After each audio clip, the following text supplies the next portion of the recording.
Hallo und herzlich willkommen. Schön, dass du heute dabei bist. In dieser Lektion geht es um das Einkaufen im Internet. Wir sprechen über Bestellungen, Pakete und Rückgaben. Wir sprechen auch über sichere Bezahlung. Und wir schauen, was bei einem Problem helfen kann. Du brauchst heute nichts auswendig zu lernen. Du musst auch nicht jedes Wort sofort verstehen. Du kannst einfach zuhören. Du kannst einzelne Sätze leise mitsprechen. Oder du bleibst ruhig und hörst nur zu. Beides ist Lernen. Die Sätze in dieser Lektion sind meistens kurz. Das hilft beim Hören. Es gibt kleine Pausen zwischen den Gedanken. So kann dein Kopf die Wörter besser ordnen. Manche wichtigen Wörter kommen wieder, aber sie stehen nicht immer im gleichen Satz. Dadurch klingt die Lektion natürlicher. Unsere Hauptperson heißt Yuki. Yuki lebt seit einem Jahr in Deutschland. Sie arbeitet in einem kleinen Hotel. In ihrer Freizeit kocht sie gern. Sie kauft manchmal im Internet ein. Dabei ist sie noch etwas unsicher. Viele Seiten sehen ähnlich aus.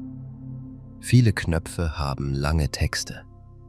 Und manchmal erscheint kurz vor dem Bezahlen eine neue Gebühr. Heute möchte Yuki ein Paar Schuhe bestellen. Später kommt das Paket an. Doch im Karton liegt die falsche Größe. Yuki muss den Kundenservice kontaktieren. Sie muss die Rückgabe anmelden. Danach wartet sie auf ihr Geld. Wir begleiten sie Schritt für Schritt. Sie löst nicht alles gleichzeitig. Sie prüft zuerst eine Sache. Dann macht sie den nächsten kleinen Schritt. Diese ruhige Reihenfolge ist wichtig. Sie hilft beim Einkaufen. Und sie hilft auch beim Deutschlernen. Atme ruhig ein. Atme langsam wieder aus. Lege dein Handy bequem hin. Jetzt beginnt Yukis Geschichte. Yuki braucht neue Schuhe. Es ist Montagabend. Draußen regnet es. Yuki kommt von der Arbeit nach Hause. Ihre alten Schuhe sind nass. Die Sohle ist an einer Stelle kaputt. Beim Gehen kommt Wasser hinein. Yuki stellt die Schuhe an die Heizung. Dann macht sie sich einen Tee. Sie setzt sich an den Küchentisch. Auf dem Tisch liegt ihr Laptop. Yuki denkt an den nächsten Arbeitstag. Sie braucht bequeme Schuhe. Die Schuhe sollen schwarz sein. Sie sollen nicht zu schwer sein. Und sie dürfen nicht zu teuer sein. Zuerst schreibt Yuki 3 Wünsche auf. Schwarze Farbe, bequeme Sohle, Preis unter 80 €. Diese kleine Liste hilft ihr. Ohne Liste sieht sie sehr viele Produkte. Dann vergisst sie leicht ihr Ziel. Mit der Liste kann sie besser vergleichen. Yuki öffnet eine Suchmaschine. Sie schreibt schwarze bequeme Schuhe Damen.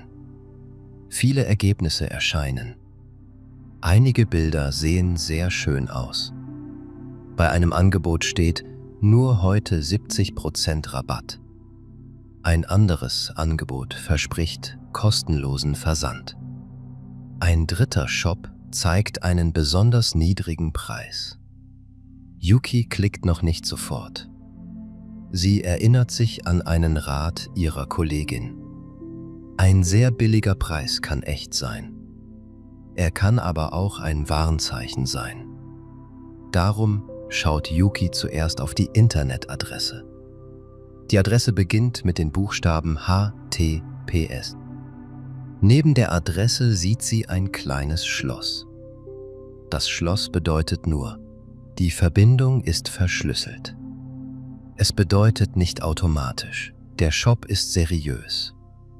Darum prüft Yuki noch weitere Punkte. Sie sucht nach dem Namen der Firma. Sie sucht nach einer Adresse. Sie sucht nach einer Telefonnummer und sie sucht nach Informationen zur Rückgabe. Yuki merkt schnell, Online-Einkaufen beginnt nicht mit dem Bezahlen. Es beginnt mit einer ruhigen Prüfung. Einen seriösen Shop erkennen. Yuki öffnet den ersten Shop. Die Seite sieht modern aus. Die Bilder sind groß. Die Preise sind niedrig. Doch unten auf der Seite fehlt eine klare Firmenadresse. Es gibt nur ein Kontaktformular. Die Texte enthalten viele Fehler. Einige Wörter sind halb Deutsch und halb Englisch. Yuki fühlt sich unsicher. Sie sucht nach dem Impressum. Ein Impressum nennt wichtige Angaben zur Firma. Dort können Name, Adresse und Kontakt stehen. Bei diesem Shop findet Yuki nur eine Postfachnummer. Eine echte Telefonnummer fehlt. Dann liest sie die Bewertungen. Fast alle Bewertungen haben 5 Sterne. Viele Sätze klingen genau gleich. Sie wurden am selben Tag geschrieben. Das wirkt nicht natürlich. Yuki schließt die Seite. Sie bestellt dort nichts. Das ist keine verlorene Zeit. Sie hat sich vor einem möglichen Problem geschützt. Danach öffnet sie einen zweiten Shop. Dieser Shop hat eine vollständige Adresse. Es gibt eine Telefonnummer mit normalen Sprechzeiten. Die Rückgaberegeln sind leicht zu finden. Auch die Kosten für den Versand stehen deutlich auf der Seite. Yuki sucht den Shopnamen zusätzlich im Internet. Sie liest verschiedene Erfahrungen. Einige Kunden sind zufrieden. Andere kritisieren eine langsame Lieferung. Die Meinungen sind gemischt. Das wirkt glaubwürdiger als 100 perfekte Bewertungen. Yuki prüft auch das Datum der Bewertungen. Sehr alte Bewertungen helfen nur begrenzt. Ein Shop kann sich verändern. Darum schaut sie besonders auf neue Berichte. Dann sieht Yuki ein Gütesiegel. Ein Gütesiegel kann Vertrauen geben. Aber auch ein Bild von einem Siegel kann kopiert sein. Yuki klickt auf das Zeichen. Es führt zu einer offiziellen Prüfseite. Dort steht der Name des Shops. Das ist ein gutes Zeichen. Yuki notiert für sich: Adresse vorhanden, Kontakt vorhanden, Rückgabe erklärt, Bewertungen gemischt, Siegel prüfbar. Jetzt fühlt sie sich sicherer. Sie weiß trotzdem, keine Prüfung gibt 100% Sicherheit. Aber mehrere klare Hinweise zusammen helfen sehr. Produktbeschreibung und Bilder. Im zweiten Shop findet Yuki passende Schuhe. Das Modell heißt Citywalk. Der Preis beträgt 69 €. Es gibt schwarze, braune und blaue Schuhe. Yuki wählt schwarz. Jetzt liest sie die Produktbeschreibung. Sie schaut nicht nur auf die Bilder. Bilder können größer wirken als das echte Produkt. Auch Farben können auf jedem Bildschirm anders aussehen. In der Beschreibung steht Obermaterial aus Kunstleder, Sohle aus Gummi. Gewicht pro Schuh ungefähr 300 Gramm. Geeignet für Alltag und Arbeit. Nicht wasserdicht. Das letzte Wort ist wichtig. Yuki braucht Schuhe für Regen. Nicht wasserdicht bedeutet, Wasser kann durch das Material kommen. Yuki sucht nach einem anderen Modell. Das neue Modell kostet 74 €. Dort steht wasserabweisend. Wasserabweisend bedeutet nicht völlig wasserdicht. Leichter Regen ist oft kein Problem. Bei starkem Regen kann trotzdem Wasser hineinlaufen. Yuki vergleicht beide Modelle. Sie entscheidet sich für das wasserabweisende Paar. Die Beschreibung passt besser zu ihrem Alltag. Dann liest sie die Hinweise zur Pflege. Die Schuhe sollen nicht in die Waschmaschine. Man soll sie mit einem feuchten Tuch reinigen. Yuki findet diese Information praktisch. Sie schaut auch auf die Kundenbilder. Einige Kunden haben Fotos hochgeladen. Auf diesen Bildern wirken die Schuhe etwas dunkler. Ein Kunde zeigt die Sohle von unten. Eine andere Kundin schreibt, dass das Modell klein ausfällt. Klein ausfallen bedeutet, die Schuhe sind oft enger als erwartet. Yuki öffnet die Größe in Tabelle. Sie misst ihren Fuß auf einem Blatt Papier. Ihr Fuß ist 24,5 cm lang. Die Tabelle empfiehlt Größe 39. Yuki kauft nicht einfach ihre übliche Größe. Sie nutzt die Angaben des Shops. Damit reduziert sie das Risiko einer falschen Wahl. Ganz sicher ist die Größe trotzdem nicht. Darum prüft sie auch die Rückgaberegeln. Preis und Versandkosten vergleichen. Der Preis der Schuhe ist 74 €. Doch Yuki schaut auf den Gesamtpreis. Der Gesamtpreis enthält mehr als den Warenpreis. Dazu können Versandkosten kommen. Manchmal gibt es auch Gebühren. Im ersten Schritt steht Schuhe 74 €. Versand 4,90 €. Gesamt 78,90 €. Yuki öffnet einen anderen seriösen Shop. Dort kosten die Schuhe 76 €. Der Versand ist kostenlos. Der Gesamtpreis beträgt also 76 €. Das zweite Angebot ist insgesamt günstiger. Ein niedriger Warenpreis ist nicht immer der beste Preis. Darum vergleicht Yuki die letzte Summe. Sie prüft außerdem die Lieferzeit. Shop 1 nennt 2 bis 3 Werktage. Shop 2 nennt 5 bis 7 Werktage. Yuki braucht die Schuhe nicht sofort. Darum wählt sie Shop 2. Kurz vor dem Bezahlen erscheint ein Feld für einen Rabattcode. Yuki hat keinen Code. Sie sucht nicht lange auf unbekannten Seiten. Manche Seiten versprechen Gutscheine. Dafür verlangen sie eine Anmeldung oder persönliche Daten. Yuki lässt das Feld leer. Dann erscheint eine zusätzliche Option. Versandversicherung für 3,99 €.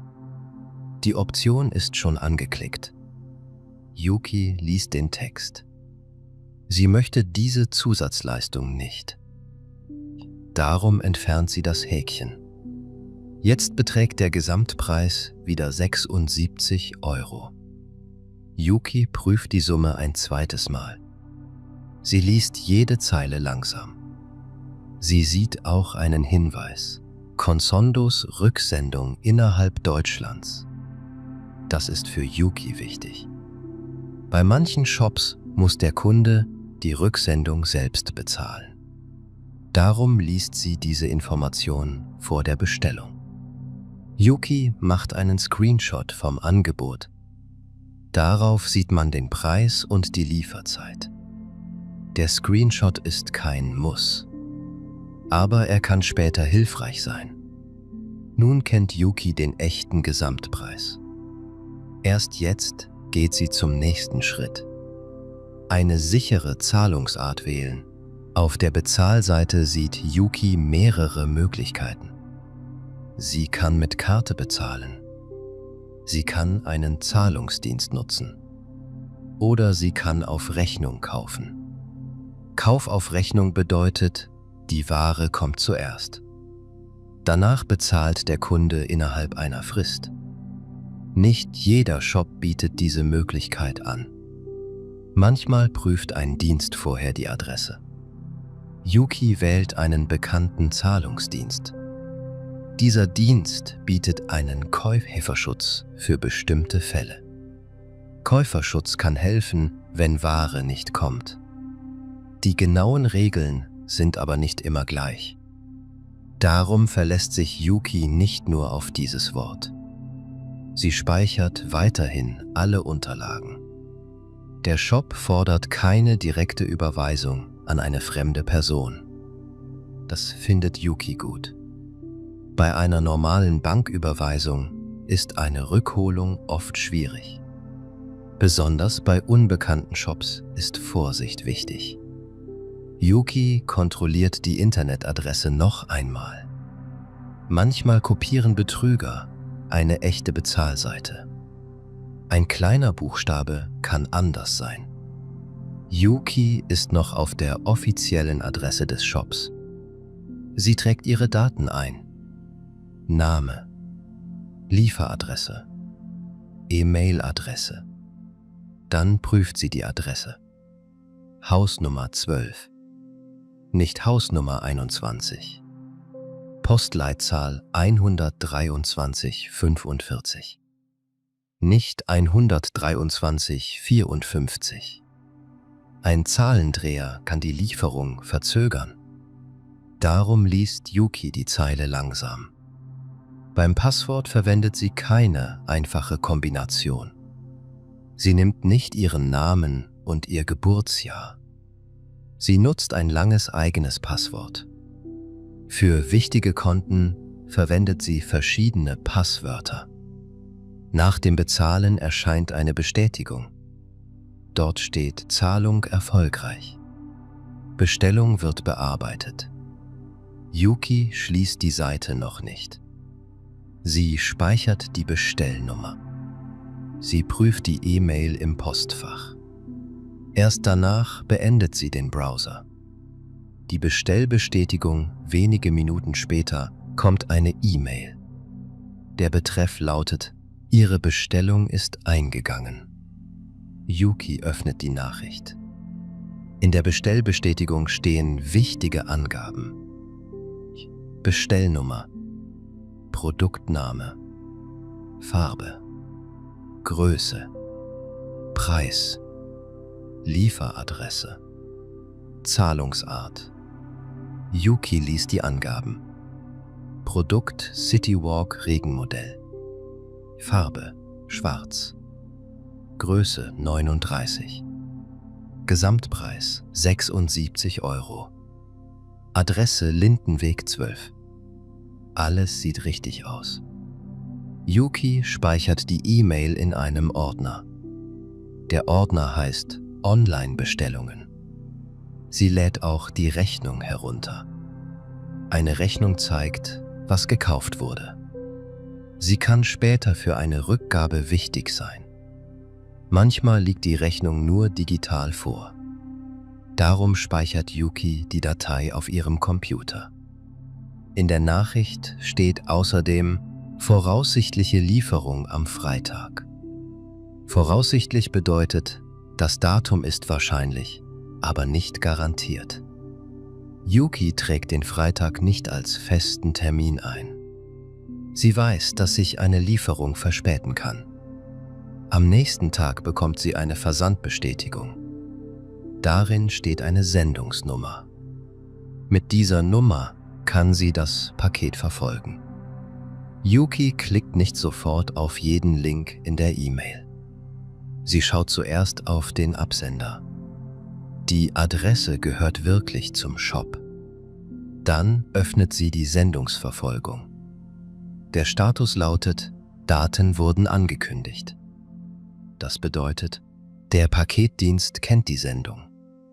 Das Paket ist vielleicht noch nicht unterwegs. Am Mittwoch ändert sich der Status. Die Sendung wurde im Paketzentrum bearbeitet. Nun ist das Paket auf dem Weg. Yuki wartet ruhig. Sie hat alle Daten gespeichert. Wenn etwas passiert, kennt sie die Bestellnummer. Sie kennt auch den geplanten Liefertermin. Eine verdächtige Nachricht. Am Donnerstagmorgen bekommt Yuki eine SMS. Darin steht: Ihr Paket konnte nicht zugestellt werden. Bitte zahlen Sie 2 € für eine neue Lieferung. Unter dem Text steht ein kurzer Link. Yuki wundert sich. Die Sendungsverfolgung zeigt noch keinen Zustellversuch. Außerdem nennt die MSL keinen Shopnamen. Sie klickt nicht auf den Link. Sie öffnet stattdessen die offizielle App des Paketdienstes. Dort steht: Paket ist unterwegs.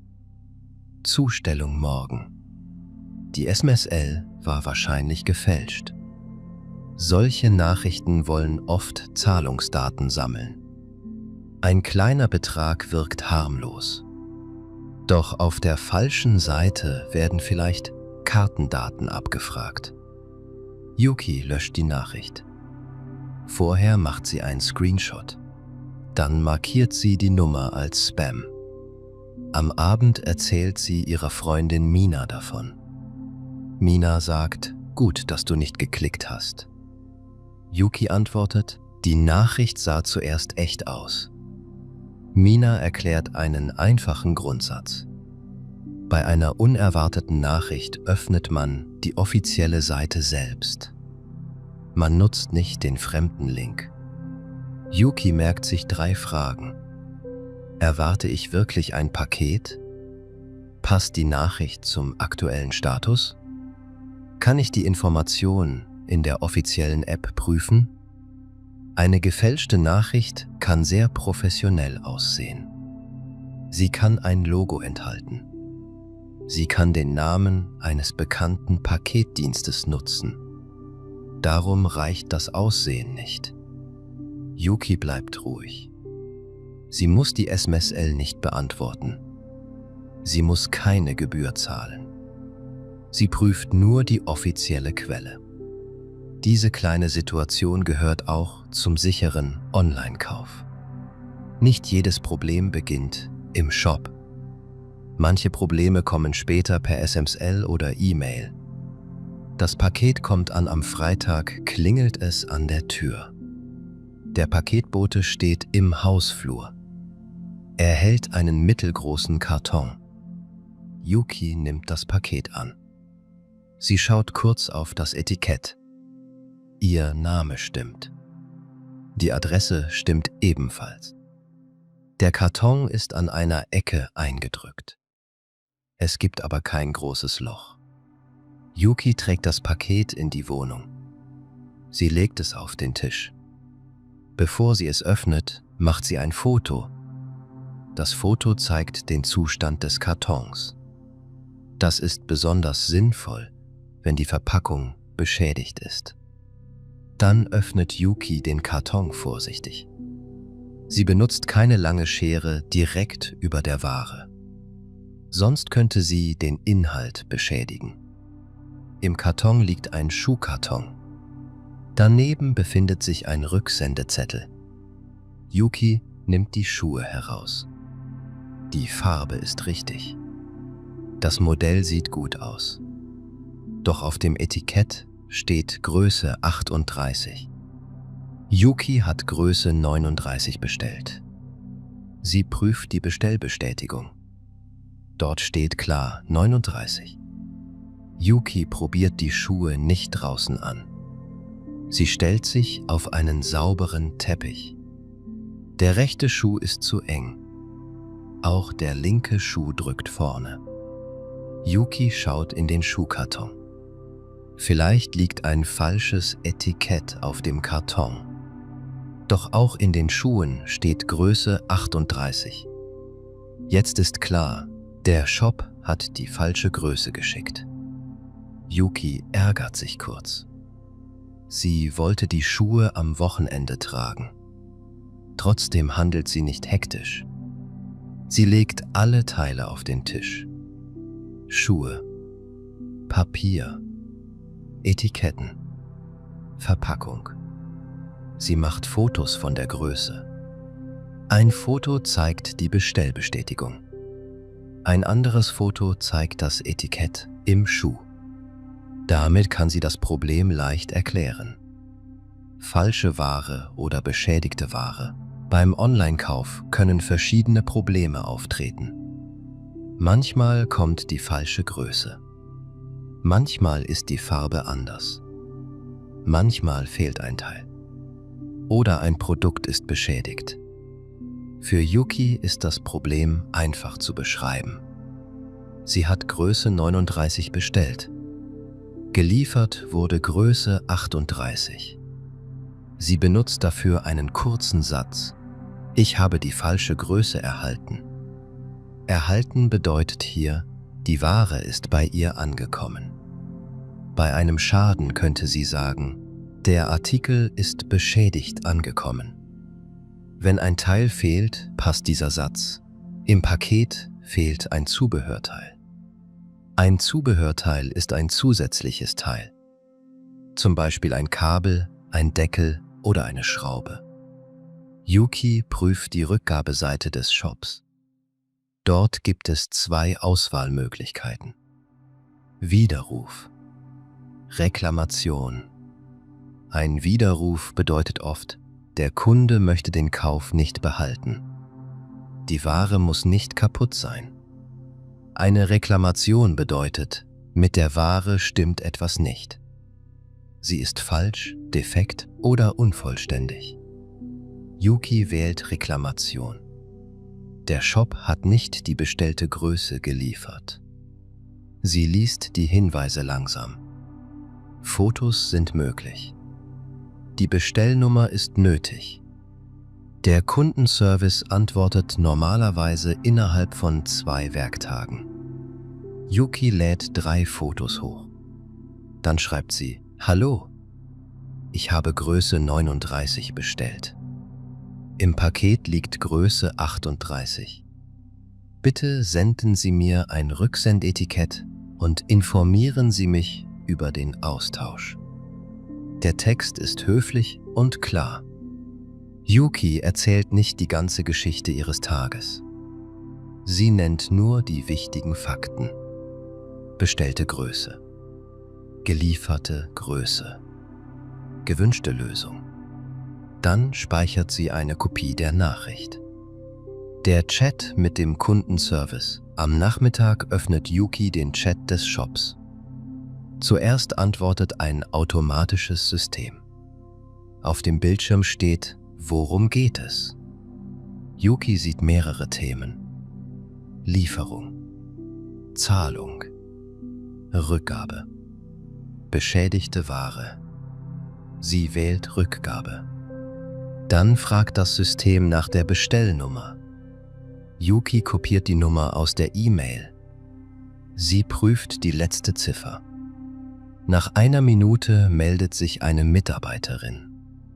Sie heißt Frau Keller. Frau Keller schreibt: Guten Morgen. Wie kann ich Ihnen helfen? Yuki antwortet: Hallo, ich habe die falsche Schuhgröße erhalten. Die Mitarbeiterin fragt: Welche Größe haben Sie bestellt? Yuki schreibt: Bestellt wurde Größe 39. Geliefert wurde Größe 38. Frau Keller bittet um ein Foto vom Etikett. Yuki hat das Bild schon vorbereitet. Sie lädt es direkt hoch. Nach kurzer Zeit kommt die Antwort: Vielen Dank. Der Fehler ist sichtbar. Wir können einen Austausch oder eine Erstattung anbieten. Austausch bedeutet, Yuki sendet die falsche Ware zurück. Danach bekommt sie die richtige Größe. Erstattung bedeutet, Yuki bekommt das bezahlte Geld zurück. Yuki fragt: Ist Größe 39 noch verfügbar? Frau Keller prüft den Lagerbestand. Dann schreibt sie: Leider ist diese Größe momentan ausverkauft. Ausverkauft bedeutet, die gewünschte Ware ist aktuell nicht mehr da. Yuki entscheidet sich für die Erstattung. Sie schreibt: Dann möchte ich den Betrag zurückbekommen. Frau Keller bestätigt die Rückgabe. Sie sendet ein Rücksendetikett per E-Mail. Außerdem nennt sie eine Frist von 14 Tagen für den Versand. Yuki fragt zur Sicherheit: Muss ich die Rücksendung bezahlen? Die Mitarbeiterin antwortet: Nein. In diesem Fall übernimmt der Shop die Kosten. Yuki schreibt den Chat nicht Wort für Wort ab. Sie lädt das Gespräch als Datei herunter. So hat sie einen Nachweis. Widerruf einfach erklärt. Am Abend liest Yuki noch einmal über Rückgaben. Sie möchte den Unterschied besser verstehen. Bei vielen Online-Käufen kann ein Kunde den Kauf innerhalb einer bestimmten Zeit widerrufen. Oft sind es 14 Tage. Es gibt jedoch Ausnahmen. Darum prüft Yuki immer die aktuellen Regeln des Shops. Bei wichtigen Fragen kann eine Verbraucherberatung helfen. Ein Widerruf ist keine Beschwerde über einen Fehler.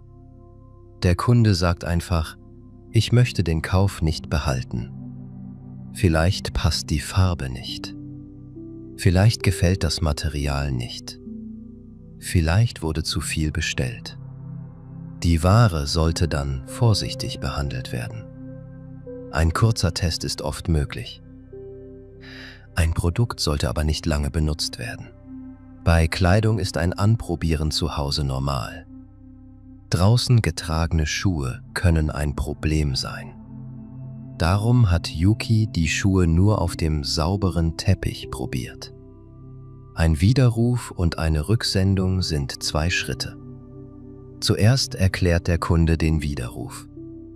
Danach sendet er die Ware zurück. Nur das Paket kommentarlos zurückzuschicken, kann unklar sein. Yuki könnte schreiben: Hiermit widerrufe ich meine Bestellung mit der Nummer. Für A1 und A2 reicht auch eine einfache Form. Ich möchte den Kauf widerrufen und die Ware zurücksenden. Wichtig sind klare Daten. Name, Bestellnummer, Produkt, Datum. Yuki liest auch über Ausnahmen. Manche individuell hergestellten Waren können ausgeschlossen sein. Auch schnell verderbliche Produkte haben oft andere Regeln. Bei digitalen Inhalten können besondere Bedingungen gelten.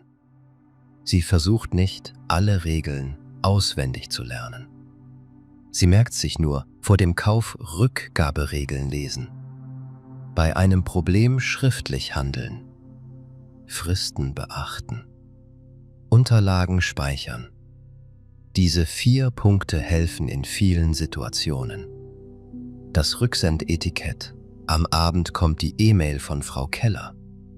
Im Anhang befindet sich das Rücksendetikett.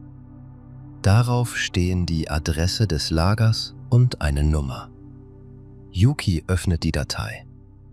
Sie prüft zuerst den Absender. Die Nachricht gehört zum echten Kundenservice. Dann druckt sie das Etikett aus. Nicht jeder Mensch hat einen Drucker. In manchen Fällen kann ein QR-Code genutzt werden. Der Paketshop druckt das Etikett dann aus. Yukis E-Mail enthält beides. Ein Etikett zum Drucken und einen QR-Code. Yuki entscheidet sich für den QR-Code. Sie speichert ihn auf dem Handy. Zusätzlich macht sie einen Screenshot. So kann sie ihn auch ohne Internet zeigen. In der Nachricht steht: Bitte legen Sie den Rücksendeschein in das Paket. Der Rücksendeschein enthält die Bestellnummer. Er hilft dem Lager bei der Zuordnung. Zuordnung bedeutet, der Shop erkennt, zu welcher Bestellung das Paket gehört. Yuki füllt den Schein aus. Grund der Rückgabe: falsche Größe geliefert. Gewünschte Lösung: Erstattung. Sie schreibt deutlich. Dann legt sie den Schein in den Schuhkarton. Yuki entfernt alte Versandetiketten vom äußeren Karton. Das ist wichtig. Sonst können mehrere Adressen sichtbar sein. Sie klebt den Karton gut zu. Die Schuhe liegen in der Originalverpackung. Alle Papiere sind dabei. Vor dem Schließen macht Yuki ein Foto vom Inhalt.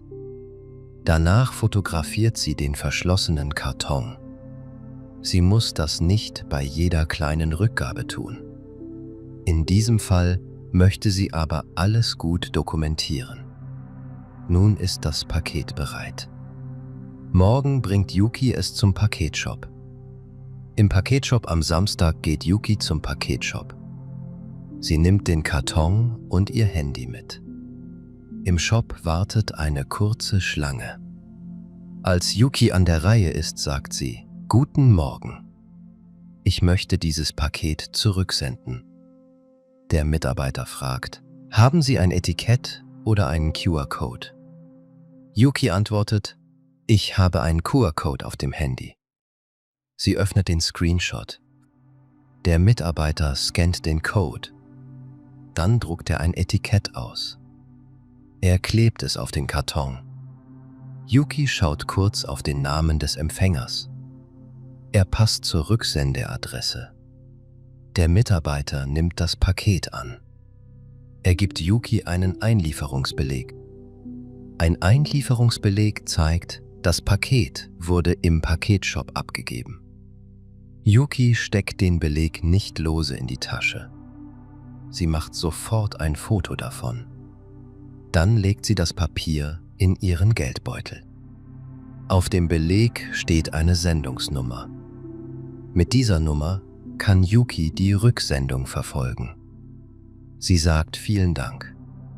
Auf Wiedersehen. Zu Hause öffnet sie die Sendungsverfolgung. Der erste Status lautet: Sendung wurde eingeliefert. Yuki speichert die Nummer in ihrer Notiz. Rücksendung am Samstag abgegeben. Beleg vorhanden. Erstattung erwartet. Damit ist dieser Schritt abgeschlossen. Jetzt muss sie nicht jeden Tag 10-mal prüfen. Sie setzt eine Erinnerung für die nächste Woche. Die Rücksendung wird zugestellt. Am Montag ändert sich der Status. Das Paket befindet sich im Transport. Am Dienstag erreicht es ein Paketzentrum. Am Mittwoch wird es beim Lager zugestellt. Yuki sieht die Meldung: Rücksendung erfolgreich zugestellt. Sie macht einen Screenshot. Dann wartet sie auf die Bestätigung des Shops. Am Donnerstag kommt eine E-Mail. Darin steht: Ihre Rücksendung ist bei uns eingegangen. Eingegangen bedeutet, der Shop hat das Paket erhalten. Die Nachricht nennt eine Bearbeitungszeit von 5 bis 7 Werktagen. Bearbeitungszeit ist die Zeit für die Prüfung. Yuki rechnet nicht sofort mit dem Geld. Sie weiß, zuerst prüft das Lager die Ware. Dann wird die Erstattung gestartet. Danach braucht auch der Zahlungsdienst etwas Zeit. Am folgenden Montag erhält Yuki eine zweite E-Mail. Der Betreff lautet: Erstattung wurde veranlasst. Veranlasst bedeutet, der Shop hat den Vorgang gestartet. Das Geld muss aber noch nicht auf dem Konto sein. Yuki öffnet ihren Zahlungsdienst. Dort sieht sie noch keinen neuen Betrag. Sie bleibt ruhig. In der E-Mail steht: Die Gutschrift kann bis zu 5 Werktage dauern. Gutschrift bedeutet hier: Der Betrag wird wieder auf das Konto gebucht. Yuki setzt eine neue Erinnerung. Freitag, Erstattung prüfen. Am Freitag ist das Geld da. 76 € wurden zurückgezahlt. Yuki vergleicht den Betrag mit der Rechnung. Er stimmt genau. Sie verschiebt die E-Mail in den Ordner Erledigt. Auch den Einlieferungsbeleg bewahrt sie noch einige Zeit auf. Jetzt ist der Fall abgeschlossen. Yuki hat kein neues Paar Schuhe. Aber sie hat ihr Geld zurück. Und sie hat den ganzen Ablauf verstanden. Wenn die Rückzahlung fehlt, nicht jede Rückgabe läuft so glatt. Darum stellen wir uns eine zweite Situation vor. Yukis Freund Amir hat Kopfhörer zurückgesendet. Der Shop bestätigt den Eingang. Doch nach 3 Wochen fehlt die Erstattung. Amir sucht zuerst seine Unterlagen. Bestellnummer. Rücksendennummer, Zustellnachweis, E-Mail des Shops. Dann schreibt er eine kurze Nachricht. Hallo, meine Rücksendung wurde am 3. März zugestellt. Die Erstattung ist noch nicht angekommen. Bitte prüfen Sie den Vorgang. Er nennt keine langen Nebenthemen. Die Daten sind klar. Der Kundenservice antwortet, wir können die Rücksendung im System nicht finden. Amir schickt den Zustellnachweis. Darauf stehen Datum und Empfangsort. Er schreibt, im Anhang finden Sie den Nachweis des Paketdienstes. Nach 2 Tagen bestätigt der Shop einen internen Fehler. Die Rücksendung wurde falsch zugeordnet. Der Shop startet die Erstattung. Amir fragt, wann kann ich ungefähr mit dem Geld rechnen? Die Mitarbeiterin nennt 5 Werktage. Amir notiert das Datum. Wenn der Shop weiter nicht reagiert, kann Amir weitere Hilfe suchen. Je nach Zahlungsart kann er den Zahlungsdienst kontaktieren. Er kann auch eine Verbraucherberatung fragen. Bei einem großen Streit kann rechtlicher Rat sinnvoll sein. Wichtig ist, Amir behauptet nicht sofort Betrug. Er beschreibt zuerst den Ablauf. Er sendet Belege. Er setzt eine klare Frist. Eine mögliche Nachricht lautet: Bitte überweisen Sie den Betrag bis zum genannten Datum. Teilen Sie mir sonst schriftlich den Grund der Verzögerung mit. Der Satz ist etwas formeller. Für A1 und A2 reicht auch: Bitte zahlen Sie den Betrag zurück. Ich bitte um eine Antwort bis Freitag. Klare Sprache ist oft stärker als ein sehr langer Text. Ein beschädigtes Küchengerät. Einige Wochen später bestellt Yuki einen kleinen Mixer.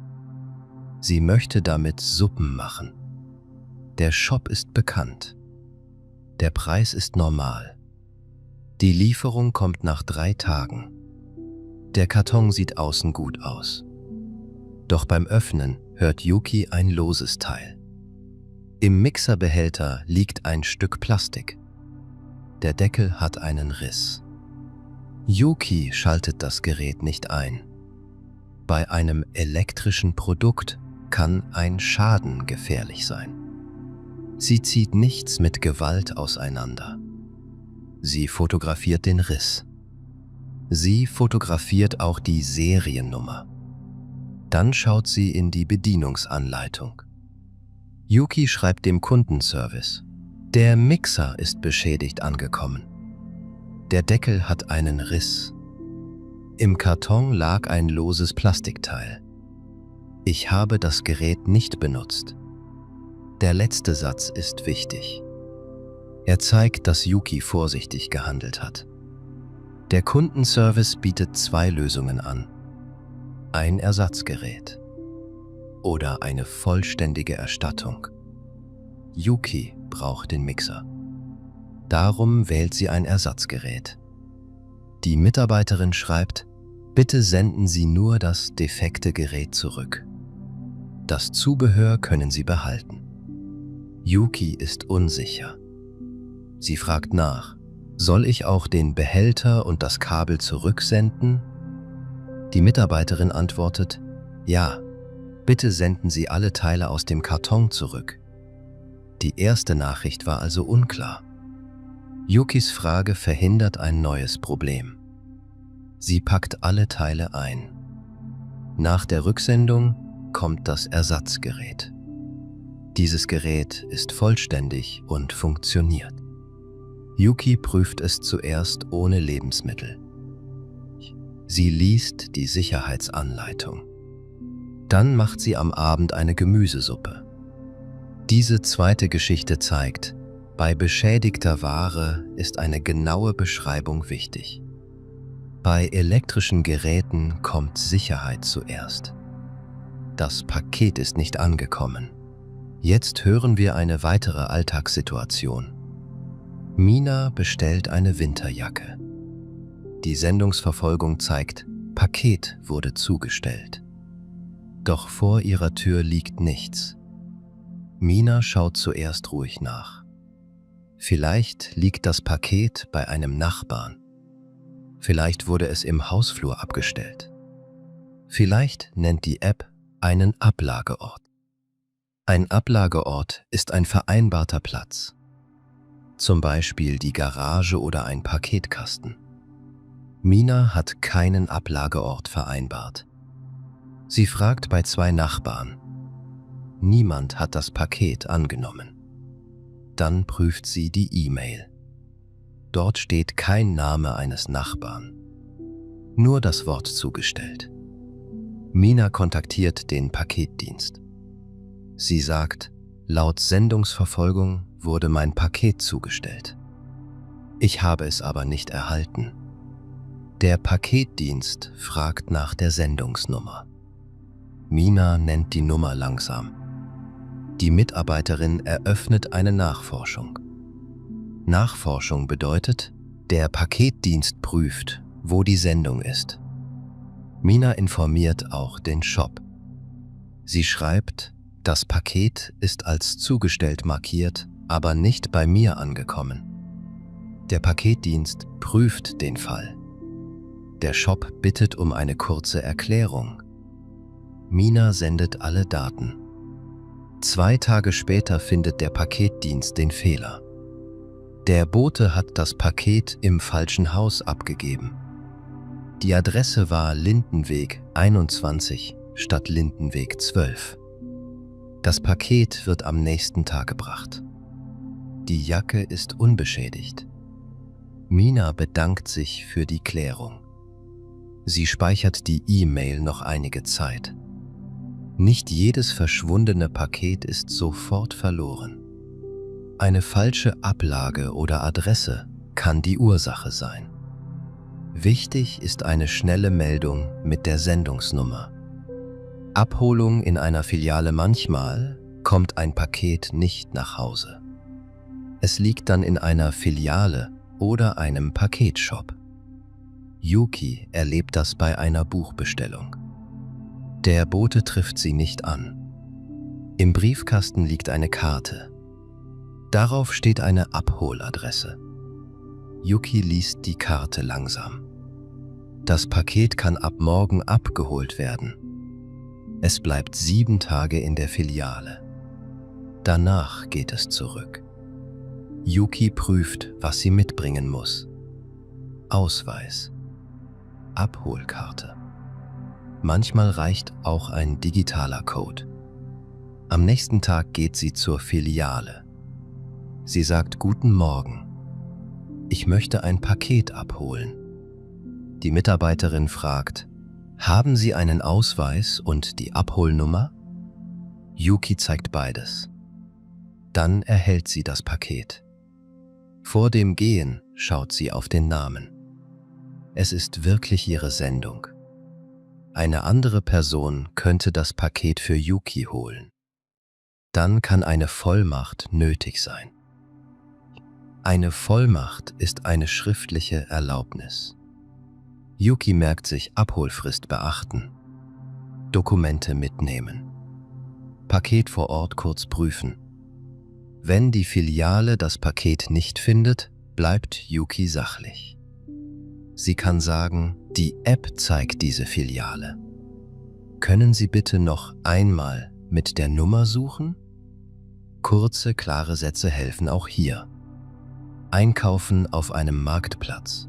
Nicht jeder Online-Kauf findet direkt bei einem Shop statt. Es gibt auch große Marktplätze.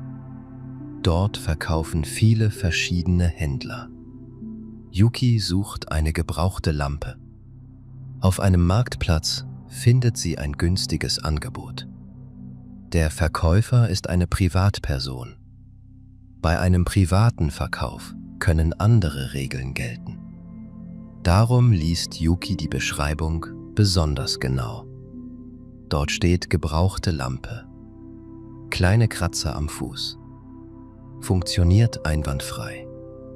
Keine Rücknahme. Yuki schaut alle Fotos an. Ein Kabel ist nur teilweise sichtbar. Sie fragt, ist das Kabel unbeschädigt? Der Verkäufer antwortet, ja, das Kabel ist in Ordnung. Yuki fragt außerdem nach der Höhe. Die Lampe ist größer als erwartet. Sie passt trotzdem auf ihren Tisch. Der Verkäufer möchte die Zahlung außerhalb der Plattform. Er schreibt, überweisen Sie direkt. Dann ist es billiger. Yuki lehnt ab. Sie nutzt die sichere Bezahlfunktion der Plattform. So bleibt der Kauf im System dokumentiert. Das Paket kommt an. Die Lampe funktioniert. Die kleinen Kratzer waren auf den Fotos sichtbar. Yuki ist zufrieden. Ein anderer Käufer könnte eine neue Ware erwarten. Darum ist die Beschreibung wichtig. Bei gebrauchter Ware sind normale Spuren möglich. Yuki bewertet den Verkäufer ehrlich.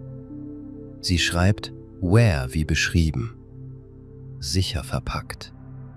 Schneller Versand. Sie gibt keine persönlichen Daten in die Bewertung. Diese Situation zeigt, auf einem Marktplatz muss man prüfen, wer verkauft. Ein gewerblicher Händler ist etwas anderes als eine Privatperson. Auch die Bezahlmethode und die Beschreibung sind wichtig. Ein möglicher Fake-Shop kurz vor Weihnachten sucht Amir eine Spielekonsole. Fast alle bekannten Shops sind ausverkauft. Dann findet er eine neue Seite. Dort ist die Konsole sofort verfügbar. Der Preis ist 100 € niedriger. Die Seite nutzt ein bekanntes Logo. Das Design sieht professionell aus. Trotzdem prüft Amir genauer. Im Impressum steht eine Adresse in Deutschland. Er sucht die Adresse auf einer Karte. Dort befindet sich ein leerer Parkplatz. Die Telefonnummer funktioniert nicht. Eine automatische Stimme sagt, diese Nummer ist nicht vergeben. Amir liest die Zahlungsarten. Es ist nur Vorkasse per Überweisung möglich. Karte oder Rechnung werden nicht angeboten. Dann sucht er nach dem Shopnamen zusammen mit dem Wort Erfahrung. Mehrere Warnungen erscheinen. Andere Menschen berichten von nicht gelieferten Waren. Amir bestellt nicht. Er meldet die Seite bei einer Verbraucherplattform. Später sieht er eine Werbung für denselben Shop. Der Name ist leicht verändert. Das Logo ist fast gleich. Amir erkennt, Fake-Shops verschwinden manchmal schnell. Danach erscheinen sie unter einem neuen Namen. Er merkt sich mehrere Warnzeichen. Ungewöhnlich niedriger Preis. Nur Vorkasse. Falsche oder unklare Adresse. Telefonnummer ohne Funktion. Viele kopierte Texte. Sehr hoher Zeitdruck. Ein einzelnes Zeichen beweist nicht alles. Mehrere Zeichen zusammen sind aber ernst. Amir kauft die Konsole später bei einem bekannten Händler. Sie kostet mehr. Doch die Lieferung ist sicher. Ein gutes Angebot spart Geld. Ein falsches Angebot kann das ganze Geld kosten. Darum ist eine Prüfung vor dem Bezahlen so wichtig. Phishing per E-Mail. Yuki bekommt eine E-Mail mit dem Betreff: Ihre Bestellung wurde gesperrt. Die Nachricht sieht aus wie eine E-Mail Ihres Zahlungsdienstes. Darin steht: Bestätigen Sie sofort Ihre Kontodaten. Yuki wird kurz nervös. Sie hat gerade eine Bestellung offen. Doch sie schaut genauer hin. Der Absender enthält einen zusätzlichen Buchstaben. Die Begrüßung lautet nur: Sehr geehrter Kunde. Der Text macht starken Druck. Wenn Yuki nicht in einer Stunde reagiert, soll das Konto geschlossen werden. Yuki klickt auf keinen Link. Sie öffnet die offizielle App des Zahlungsdienstes. Dort gibt es keine Warnung. Dann leitet sie die Nachricht an die Sicherheitsadresse des Dienstes weiter. Danach löscht sie die E-Mail. Phishing bedeutet, jemand versucht, persönliche Daten oder Passwörter zu stehlen. Typische Ziele sind Zugangsdaten, Kartennummern, Bankinformationen oder Sicherheitscodes. Yuki weiß, ein Sicherheitscode gehört nicht in eine normale E-Mail. Auch am Telefon gibt sie ihn nicht an unbekannte Personen weiter. Wenn Yuki schon geklickt hätte, müsste sie schnell handeln. Sie könnte das Passwort über die offizielle Seite ändern. Sie könnte den Zahlungsdienst informieren. Bei Bankdaten wäre ein Anruf bei der Bank wichtig. In dieser Geschichte ist nichts passiert. Yuki hat die Nachricht rechtzeitig erkannt. Sie sagt zu sich, erst prüfen, dann handeln. Dieser Satz ist kurz, aber er schützt in vielen digitalen Situationen. Consondos Probe- und Abo-Falle Yuki sucht eine App zum Sprachenlernen. Eine Werbung verspricht 7 Tage kostenlos. Sie klickt auf das Angebot. Auf der ersten Seite steht groß, kostenlos testen. Weiter unten steht klein, danach 29 € pro Monat. Yuki liest die Bedingungen vor der Anmeldung. Das Probeabo endet nicht automatisch. Es wird zu einem bezahlten Abo. Ein Abo ist ein Vertrag mit regelmäßiger Zahlung. Zum Beispiel jeden Monat oder jedes Jahr. Yuki möchte nur testen. Sie trägt sofort eine Erinnerung in den Kalender ein. Kündigung spätestens am 5. Tag prüfen. Nach 3 Tagen merkt sie, die App passt nicht zu ihr. Sie sucht die Kündigungsfunktion. Der Knopf ist schwer zu finden. Er steht unter Konto und Mitgliedschaft. Yuki kündigt das Probeabo. Danach erscheint eine Bestätigung. Sie macht einen Screenshot. Außerdem kommt eine E-Mail. In der E-Mail steht, ihr Abo endet am Sonntag. Es entstehen keine weiteren Kosten.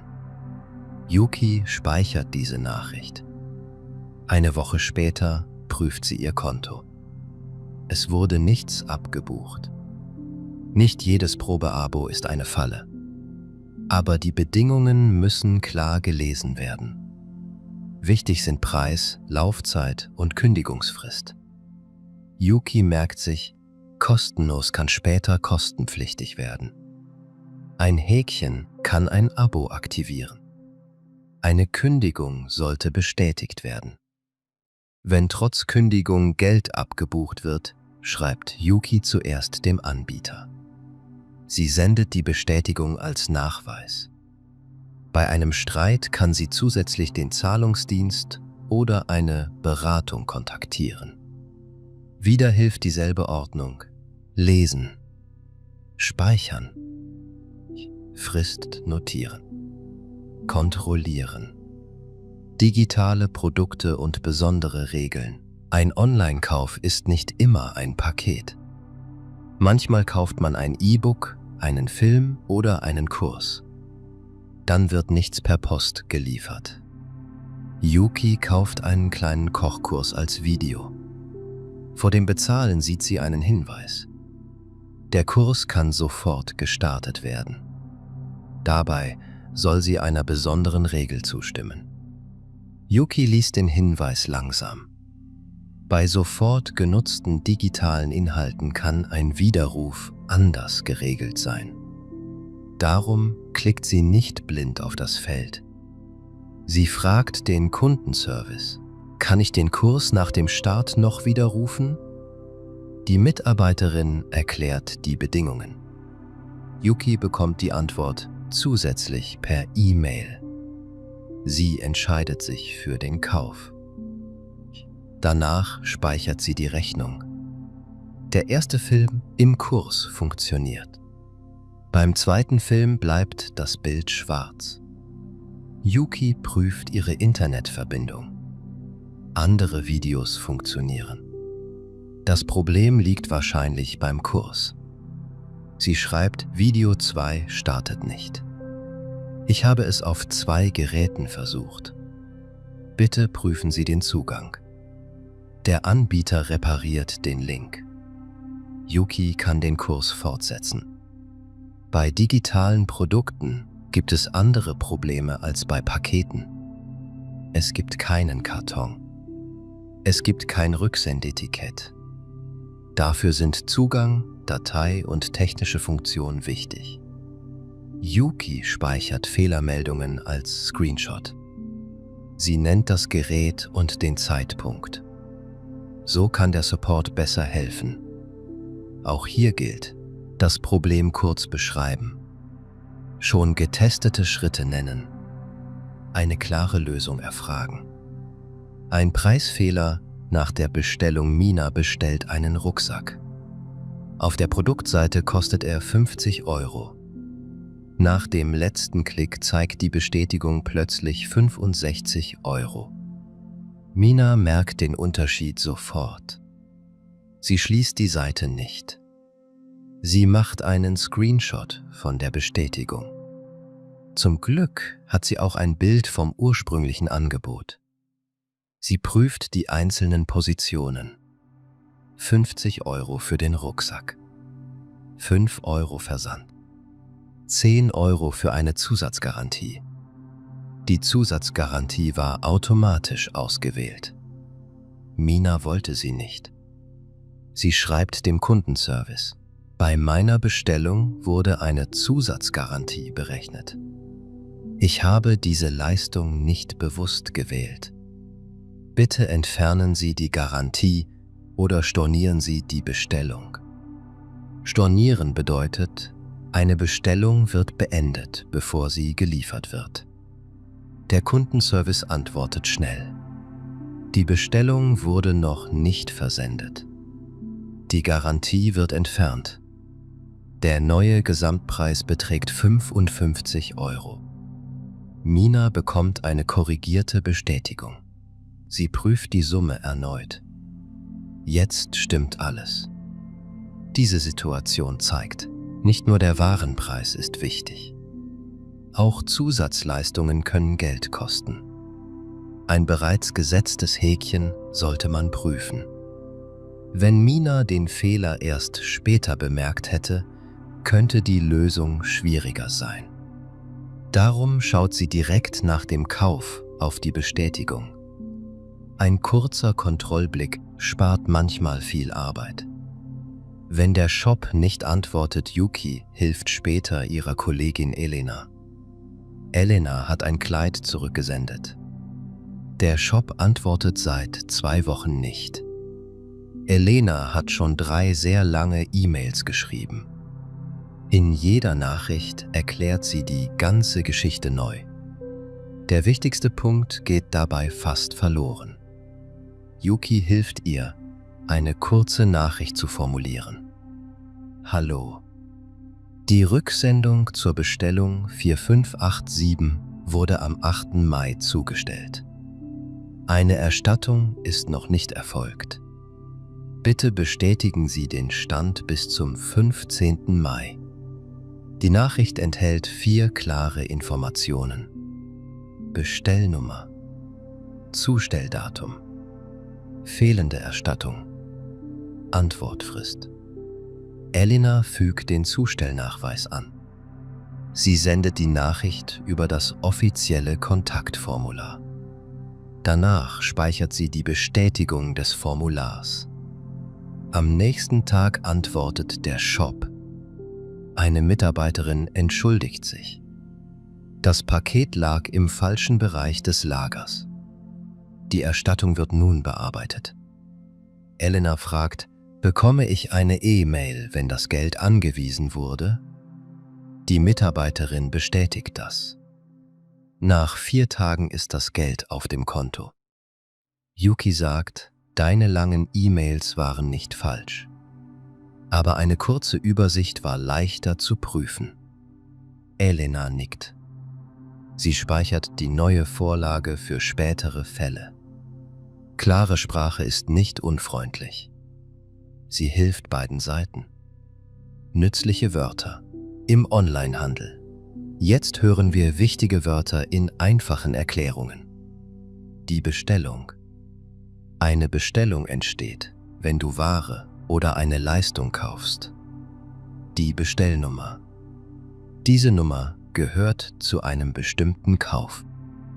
Der Kundenservice fragt oft danach. Der Warenkorb. Im Warenkorb liegen die ausgewählten Produkte vor dem Bezahlen. Der Gesamtpreis.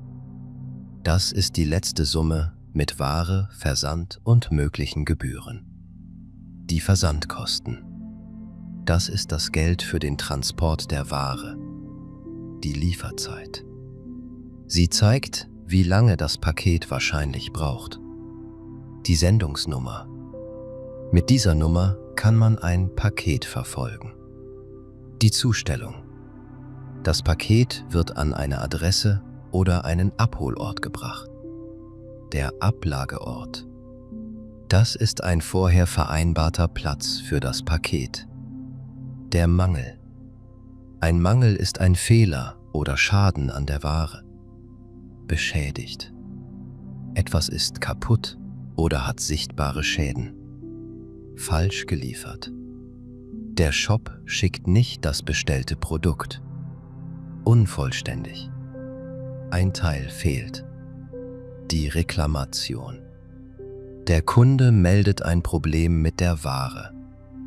Der Widerruf. Der Kunde möchte den Online-Kauf innerhalb der geltenden Regeln rückgängig machen. Die Rückgabe. Die Ware wird an den Händler zurückgegeben.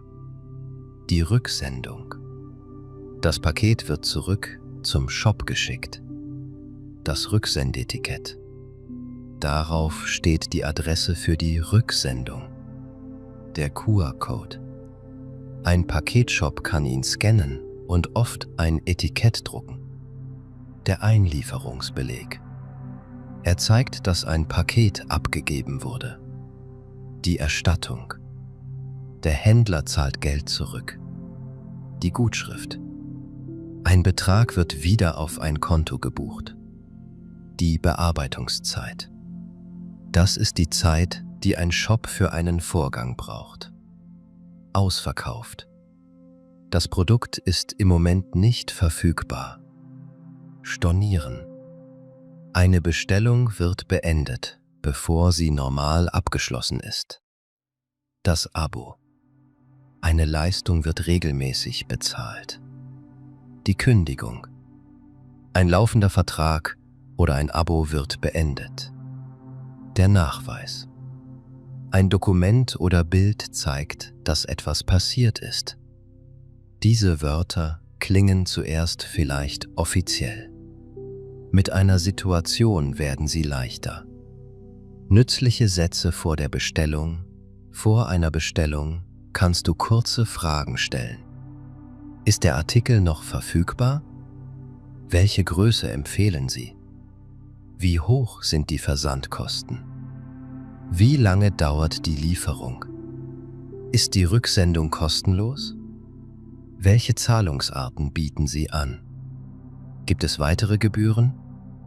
Kann ich auf Rechnung bezahlen? Wo finde ich die Rückgaberegeln? Ist der Artikel neu oder gebraucht? Sind alle Teile im Angebot enthalten? Ist das Produkt sofort lieferbar? Kann ich die Lieferadresse später ändern? Bekomme ich eine Bestellbestätigung per E-Mail?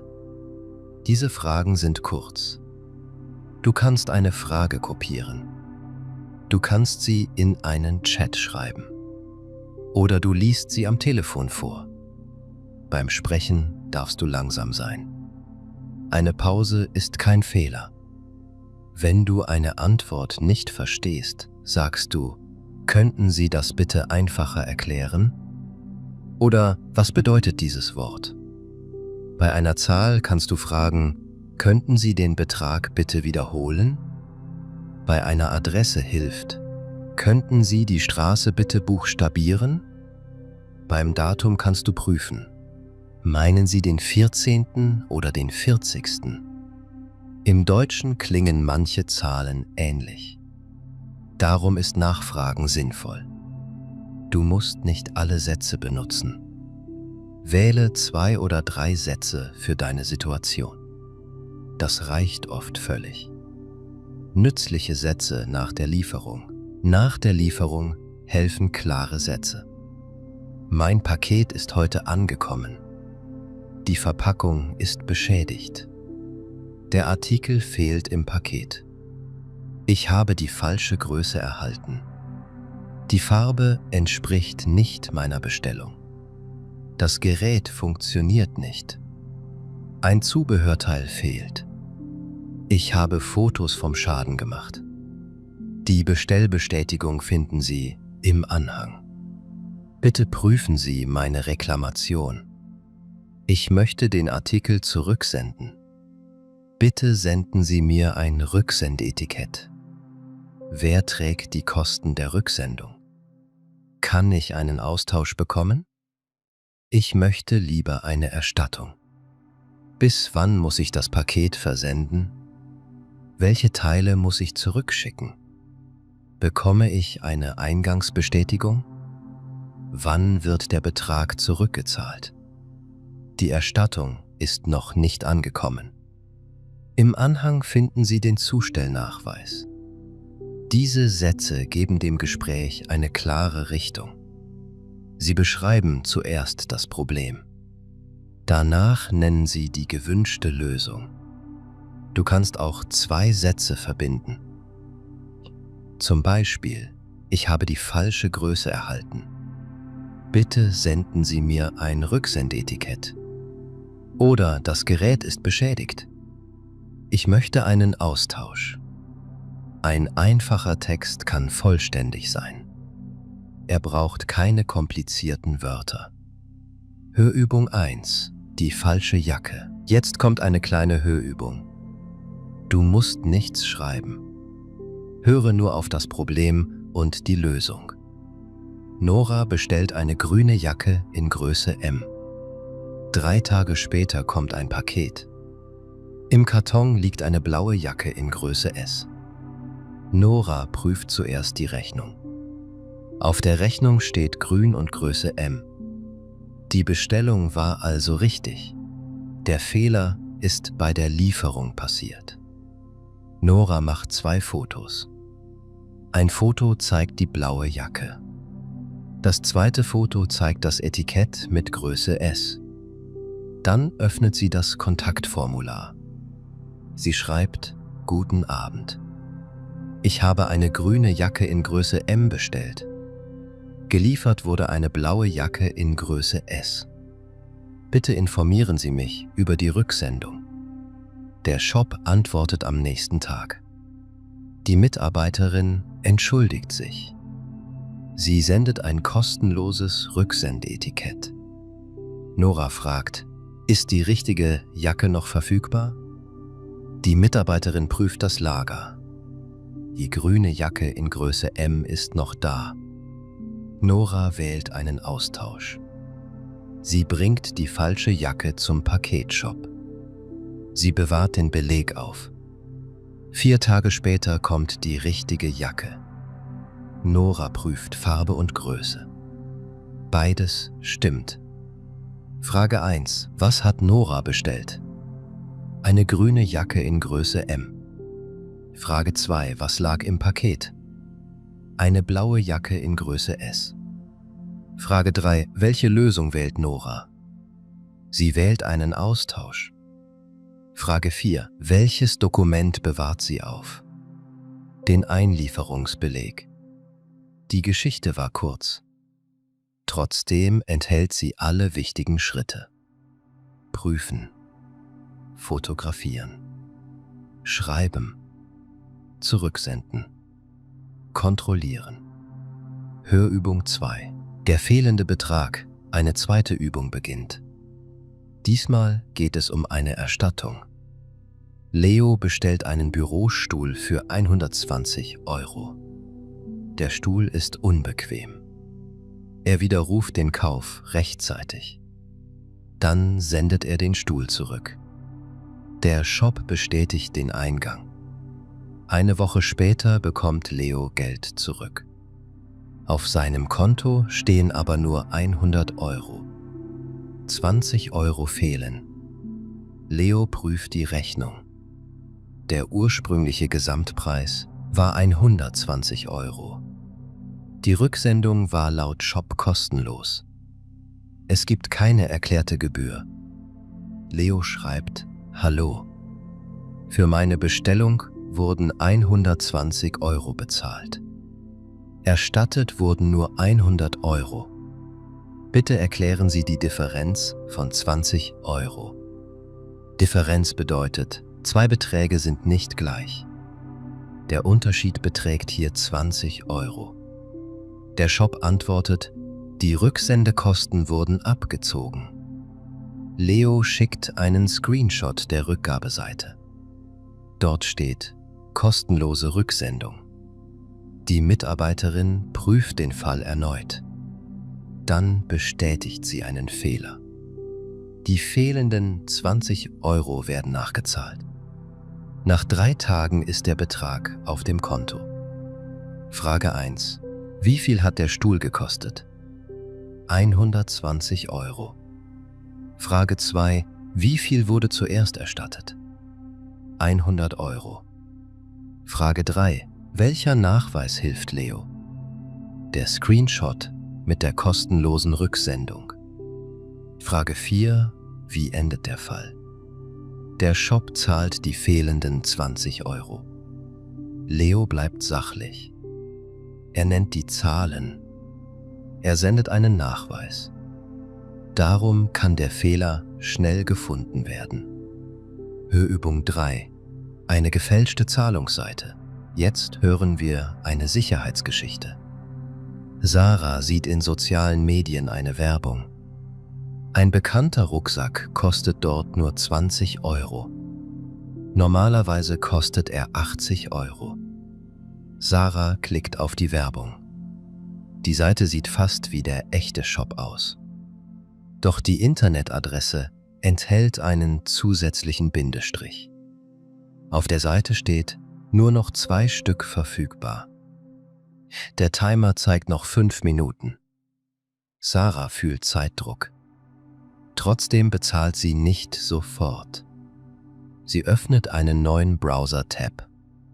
Dort sucht sie die offizielle Seite der Marke. Auf der echten Seite kostet der Rucksack 80 Euro. Es gibt keine Aktion für 20 Euro. Sarah vergleicht die Adressen. Die Werbeseite ist falsch. Sie schließt sie sofort. Dann meldet sie die Werbung bei der Plattform. Sie löscht ihre Browserdaten. Sie hat keine Zahlungsdaten eingegeben. Frage 1. Was macht Sarah misstrauisch? Der extrem niedrige Preis und die falsche Adresse. Frage 2. Wie prüft sie den Shop? Sie öffnet die offizielle Seite selbst. Frage 3. Hat Sarah Geld verloren? Nein. Sie hat nicht bezahlt. Frage 4. Was macht sie mit der Werbung? Sie meldet die Werbung. Ein Timer soll oft Druck machen. Du musst trotzdem nicht schnell bezahlen. Ein gutes Angebot bleibt nicht wichtiger als Sicherheit. Mini-Dialoge für den Alltag. Nun folgen mehrere kurze Dialoge.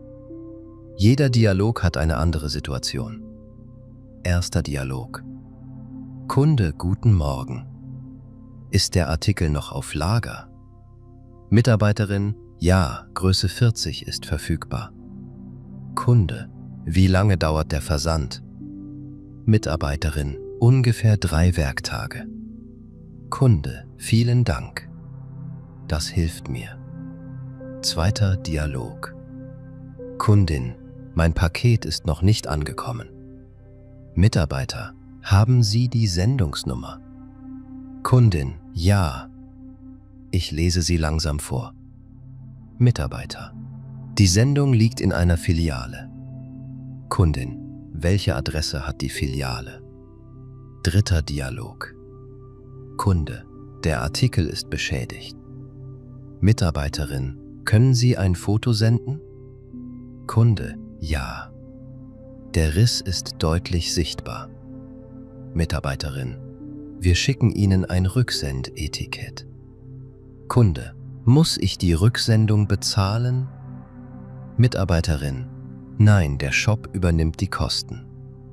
Vierter Dialog. Kundin: Ich möchte die Bestellung stornieren. Mitarbeiter: Die Ware wurde noch nicht versendet. Kundin: Bekomme ich eine Bestätigung? Mitarbeiter: Ja. Die E-Mail kommt in wenigen Minuten. Fünfter Dialog. Kunde: Die Erstattung fehlt noch. Mitarbeiterin: Wann wurde die Rücksendung zugestellt? Kunde: Am vergangenen Dienstag. Mitarbeiterin: Bitte senden Sie den Zustellnachweis.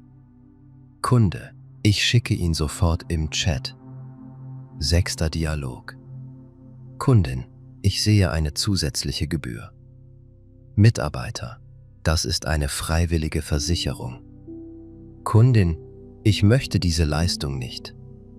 Mitarbeiter: Dann entfernen Sie das Häkchen. Siebter Dialog. Kunde: Der Link in der SMSL wirkt verdächtig. Mitarbeiterin: Öffnen Sie bitte unsere offizielle App. Kunde: Dort gibt es keine Zahlungsaufforderung. Mitarbeiterin: Dann löschen Sie die MSL. Achter Dialog. Kundin: Kann ich den Artikel umtauschen? Mitarbeiter: Welche Größe brauchen Sie? Kundin: Ich brauche Größe 39. Mitarbeiter: Diese Größe ist leider ausverkauft. Kundin: Dann möchte ich eine Erstattung. Diese Dialoge sind kurz genug für ein echtes Gespräch. Du kannst sie einzeln üben. Eine Woche mit kleinen Online-Aufgaben. Yuki möchte sicherer werden. Darum übt sie eine Woche lang kleine Aufgaben. Am Montag prüft sie eine Produktbeschreibung. Sie sucht Material, Größe und Lieferzeit. Am Dienstag vergleicht sie 2 Gesamtpreise. Sie achtet auf Versand und Gebühren. Am Mittwoch öffnet sie eine alte Bestellbestätigung.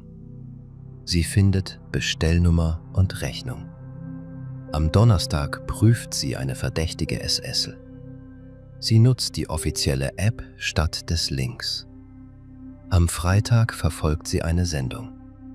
Sie liest die verschiedenen Statusmeldungen. Am Samstag bringt sie ein Paket zum Shop. Sie fragt nach einem Einlieferungsbeleg. Am Sonntag ordnet sie ihre digitalen Unterlagen. Sie löscht keine wichtigen Nachweise. Die Aufgaben dauern nur wenige Minuten. Trotzdem lernt Yuki viele Wörter. Sie merkt auch, welche Sätze oft helfen. Könnten Sie das bitte wiederholen? Welche Kosten entstehen? Bitte bestätigen Sie das schriftlich. Wann bekomme ich mein Geld zurück? Yuki spricht die Sätze langsam. Sie muss nicht schnell klingen. Sie muss nur verständlich sein. Nach einer Woche fühlt sie sich ruhiger. Sie weiß, wo sie zuerst nachsehen kann. Sie kennt die wichtigen Dokumente und sie erkennt mehrere Warnzeichen. Sicherheit entsteht nicht durch Angst. Sie entsteht durch kleine, klare Gewohnheiten. Typische Fehler und bessere Lösungen. Jetzt schauen wir auf typische Fehler. Fehler 1. Nur auf den niedrigen Preis schauen. Eine bessere Möglichkeit. Gesamtpreis, Shopdaten und Rückgaberegeln prüfen. Fehler 2. Eine Bestellung ohne Bestätigung schließen. Die sinnvollere Lösung. Bestellnummer und Rechnung speichern. Fehler 3. Auf jeden Link in einer SML klicken. So geht es sicherer. Die offizielle App oder Webseite selbst öffnen. Fehler 4. Beschädigte Ware sofort benutzen. Besser ist dieser Schritt. Bei möglicher Gefahr nicht einschalten und den Schaden dokumentieren. Fehler 5. Die Verpackung sofort wegwerfen. Diese Lösung hilft. Verpackung behalten, bis die Ware geprüft ist. Fehler 6. Ein Paket ohne Beleg zurücksenden. Eine klare Alternative. Einlieferungsbeleg und Sendungsnummer aufbewahren. Fehler 7. Sehr lange Nachrichten ohne klare Daten schreiben. So vermeidest du das Problem. Problem, Bestellnummer und gewünschte Lösung zuerst nennen. Fehler 8. Eine Frist vergessen. Der bessere Weg. Datum in den Kalender eintragen. Fehler 9. Direkt an eine unbekannte Person überweisen. Diese Vorgehensweise ist sicherer. Sichere Zahlungswege und Plattformfunktionen nutzen. Fehler 10. Eine Erstattung nicht kontrollieren. Hier hilft eine Kontrolle. Betrag mit Rechnung und Konto vergleichen. Fehler 11. Ein kostenloses Probeabo vergessen. Eine praktische Lösung. Kündigungsdatum sofort notieren und Bestätigung speichern. Fehler 12. Aus Scham nicht nachfragen. So bleibt alles nachvollziehbar. Kurze Fragen benutzen und um einfache Sprache bitten. Fehler passieren. Wichtig ist, was danach geschieht. Ein ruhiger nächster Schritt kann vieles lösen. Yuki bestellt erneut 3 Wochen später, braucht Yuki noch immer neue Schuhe. Diesmal geht sie mit mehr Erfahrung an die Sache. Sie öffnet einen bekannten Shop. Sie prüft das Impressum nur kurz. Den Shop kennt sie bereits. Dann liest sie die aktuelle Rückgabeseite. Regeln können sich ändern. Yuki findet ein anderes Modell. Der Preis beträgt 79 €. Die Schuhe sind wasserdicht. Viele Kunden schreiben, dass das Modell normal ausfällt. Yuki misst ihren Fuß trotzdem erneut. Sie wählt Größe 39. Der Gesamtpreis bleibt 79 €. Der Versand ist kostenlos. Eine Zusatzversicherung ist nicht ausgewählt. Yuki bezahlt über denselben sicheren Dienst. Sie speichert die Bestätigung. 2 Tage später kommt das Paket. Der Karton ist sauber. Im Karton liegt das richtige Modell. Die Größe stimmt. Yuki probiert die Schuhe auf dem Teppich. Sie passen gut. Dann geht sie einige Schritte in der Wohnung. Nichts drückt. Am nächsten Tag trägt sie die Schuhe zur Arbeit. Draußen regnet es leicht. Ihre Füße bleiben trocken. Yuki ist zufrieden. Sie schreibt eine kurze Bewertung. Größe passt. Schuhe sind bequem. Lieferung war schnell. Sie gibt 4 Sterne. Warum nicht 5? Die Schnürsenkel sind etwas kurz. Ihre Bewertung ist ehrlich. Sie nennt einen guten Punkt und einen kleinen Nachteil. Andere Kunden können damit etwas anfangen. Yuki merkt, Online-Einkaufen muss nicht stressig sein. Eine gute Vorbereitung macht den Ablauf leichter. Und wenn etwas schief geht, gibt es klare Schritte. Als Gast bestellen oder ein Konto anlegen, viele Shops bieten 2 Möglichkeiten. Du kannst als Gast bestellen. Oder du legst ein Kundenkonto an. Yuki sieht beide Knöpfe auf der Bezahlseite. Ein Kundenkonto kann praktisch sein. Dort stehen frühere Bestellungen und Rechnungen. Man kann Adressen speichern. Manchmal geht die nächste Bestellung schneller. Ein Konto hat aber auch Nachteile. Es braucht ein Passwort. Persönliche Daten bleiben beim Anbieter gespeichert. Darum entscheidet Yuki bewusst. Für einen einmaligen Kauf bestellt sie als Gast. Sie muss dafür trotzdem eine E-Mail-Adresse angeben. An diese Adresse kommen Bestätigung und Rechnung. Yuki prüft, welche Felder wirklich nötig sind. Der Shop fragt nach ihrem Geburtsdatum. Für den normalen Schuhkauf ist diese Information nicht notwendig. Yuki lässt das freiwillige Feld leer. Sie entfernt auch das Häkchen beim Newsletter. Ein Newsletter enthält Werbung per E-Mail. Yuki möchte keine regelmäßigen Angebote bekommen. Später legt sie bei einem bekannten Buchshop doch ein Konto an. Dort bestellt sie häufiger. Sie nutzt ein langes Passwort.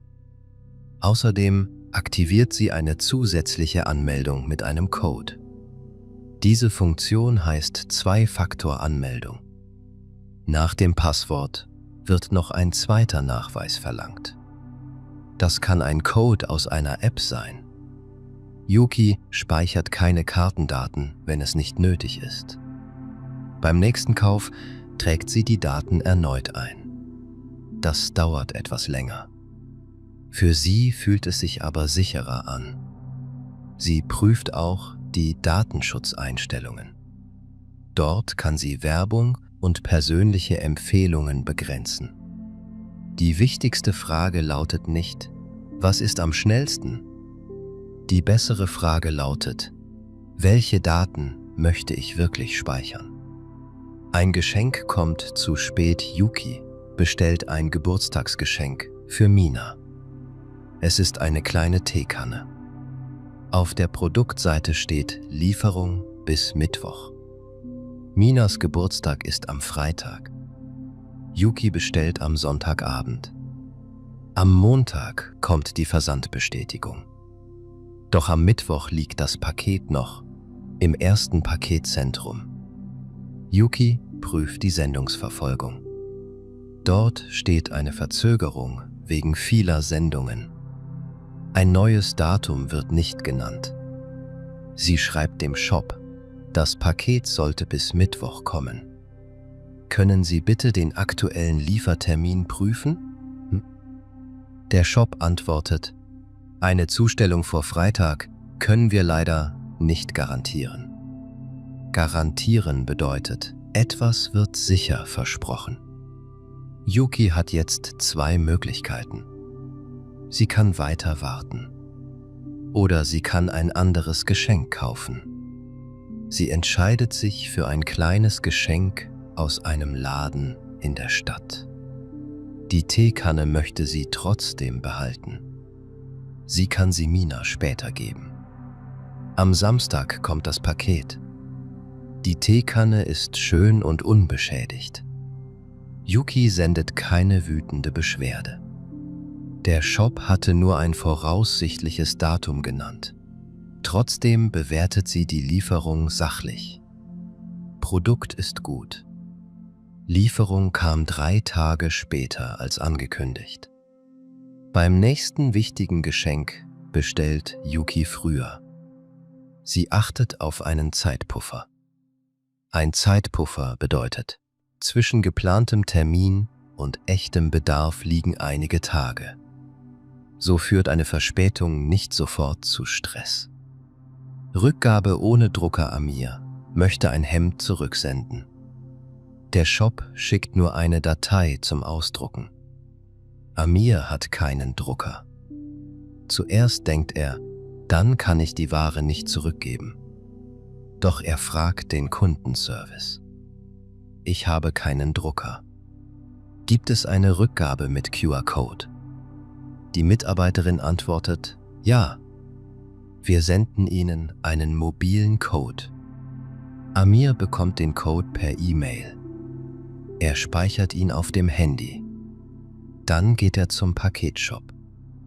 Dort funktioniert der Bildschirm seines Handys nicht gut. Die Helligkeit ist zu niedrig.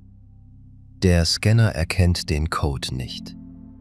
Amir erhöht die Helligkeit. Nun kann der Mitarbeiter den Code lesen. Das Etikett wird direkt im Shop gedruckt. Amir erhält einen Beleg. Er prüft die Sendungsnummer. Dann fotografiert er das Papier. Ein anderer Shop bietet vielleicht keinen QR-Code an.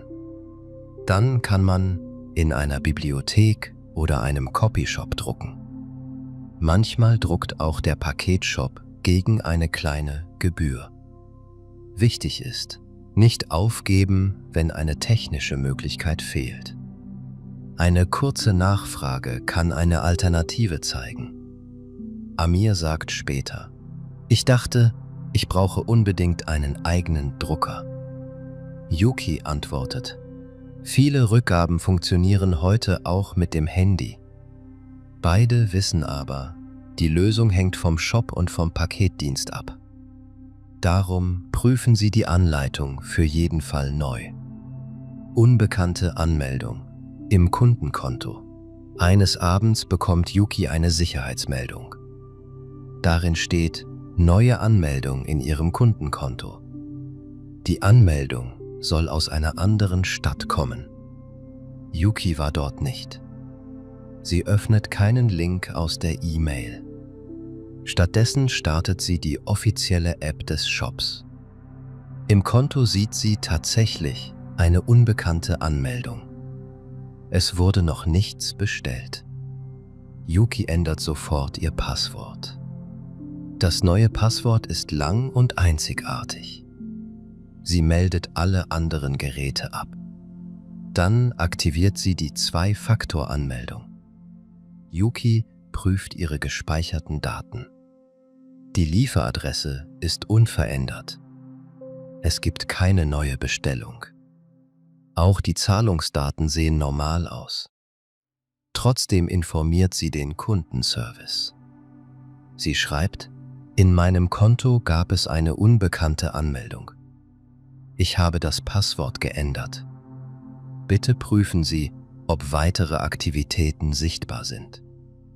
Der Support bestätigt: Es wurde kein Kauf durchgeführt. Das Konto ist nun gesichert.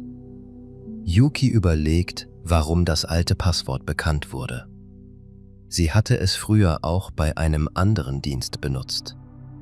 Das war keine gute Idee. Jetzt verwendet sie für jedes wichtige Konto ein eigenes Passwort. Ein Passwortmanager hilft ihr dabei.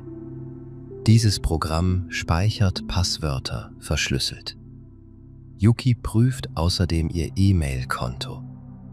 Denn über die E-Mail können oft neue Passwörter angefordert werden. Auch dort aktiviert sie einen zweiten Sicherheitscode. Diese Situation endet ohne finanziellen Schaden. Doch Yuki nimmt die Warnung ernst. Ein Kundenkonto enthält mehr als Bestellungen. Es enthält Adressen, Nachrichten und manchmal Zahlungsdaten. Darum gehört Kontosicherheit ebenfalls zum Online-Kauf. Die wichtigsten Schritte, noch einmal langsam, kommen wir zum Ende. Jetzt hören wir die wichtigsten Schritte in einer neuen Reihenfolge. Vor dem Kauf prüfe den Shop. Lies die Produktbeschreibung. Vergleiche den Gesamtpreis. Achte auf Lieferzeit und Rückgabe. Wähle eine sichere Zahlungsart. Nach dem Kauf speichere die Bestellbestätigung. Prüfe Produktgröße, Preis und Adresse. Bewahre die Rechnung auf.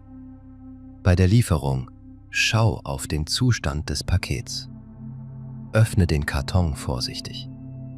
Prüfe die Ware, bevor du sie benutzt. Bei einem Problem mache klare Fotos. Notiere die Bestellnummer. Beschreibe den Fehler in kurzen Sätzen. Nenne die gewünschte Lösung. Bei der Rücksendung nutze das richtige Etikett. Lege notwendige Dokumente in das Paket. Bewahre den Einlieferungsbeleg auf. Verfolge die Sendung. Bei der Erstattung Prüfe die Bestätigung.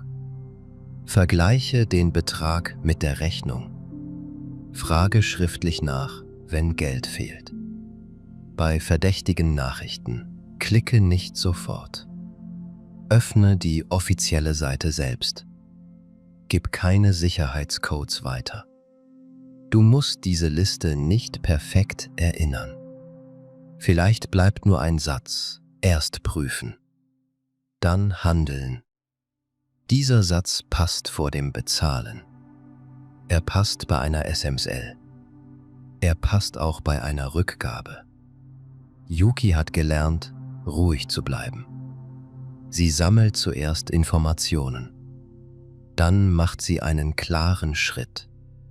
Danach kontrolliert sie das Ergebnis. Abschluss.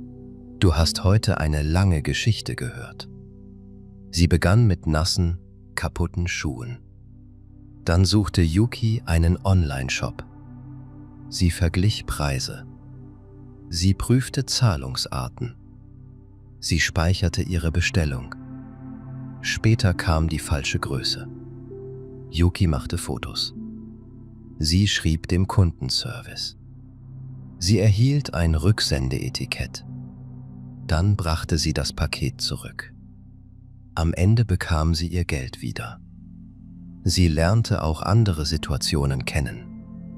Ein beschädigtes Gerät, ein fehlendes Paket, eine gefälschte SML, ein Probeabo, eine falsche Zusatzgebühr. Vielleicht erinnerst du dich morgen an ein Wort: Rücksendung, Erstattung, Bestellnummer oder Gesamtpreis. Vielleicht erinnerst du dich an einen Satz: Ich habe die falsche Größe erhalten. Oder: Bitte senden Sie mir eine schriftliche Bestätigung. Ein einziger Satz kann im Alltag schon helfen. Du darfst langsam sprechen. Du darfst eine Nachricht vorbereiten. Du darfst Zahlen zweimal prüfen. Du darfst nachfragen, wenn ein Wort unklar ist. Deutsch lernen braucht keine Eile. Sicherheit beim Online-Kauf auch nicht. Atme ruhig ein. Atme langsam wieder aus. Danke, dass du heute zugehört hast. Danke, dass du dir Zeit für dein Deutsch genommen hast. Ein Schritt nach dem anderen. Eine Frage nach der anderen. Eine Bestellung nach der anderen. Bis bald.